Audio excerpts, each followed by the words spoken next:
By Aubrey Allegretti, news reporter. As President Donald Trump has invited Vladimir Putin to the White House, a senior Russian diplomat has revealed. The visit was offered in a phone call last month, the official said, when Mr. Trump rang to congratulate Mr. Putin on his re-election.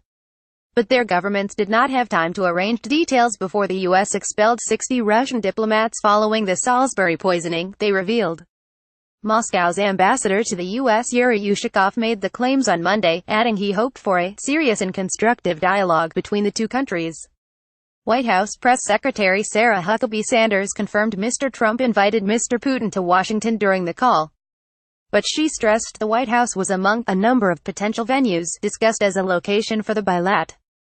She cited an announcement hours after the phone call on 20 March that said the two leaders had discussed meeting in person.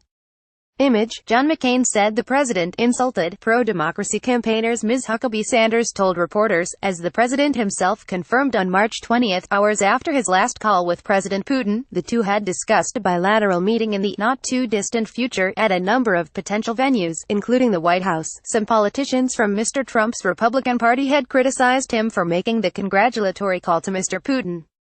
Senator John McCain said at the time, an American president does not lead the free world by congratulating dictators on winning sham elections, and by doing so with Vladimir Putin. President Trump insulted every Russian citizen who was denied the right to vote in a free and fair election. Image, Mr. Trump defended his decision by citing Mr. Obama's action, while Senate Majority Leader Mitch McConnell said that calling Mr. Putin wouldn't have been high on my list. Mr. Trump defended his decision on Twitter, saying President Barack Obama did the same in 2012. He wrote on Twitter, "The fake news media is crazed because they wanted me to excoriate him.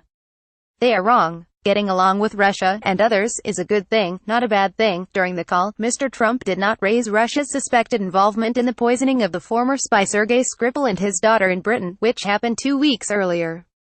The UK has blamed Russia for the attack, claims that Moscow denies.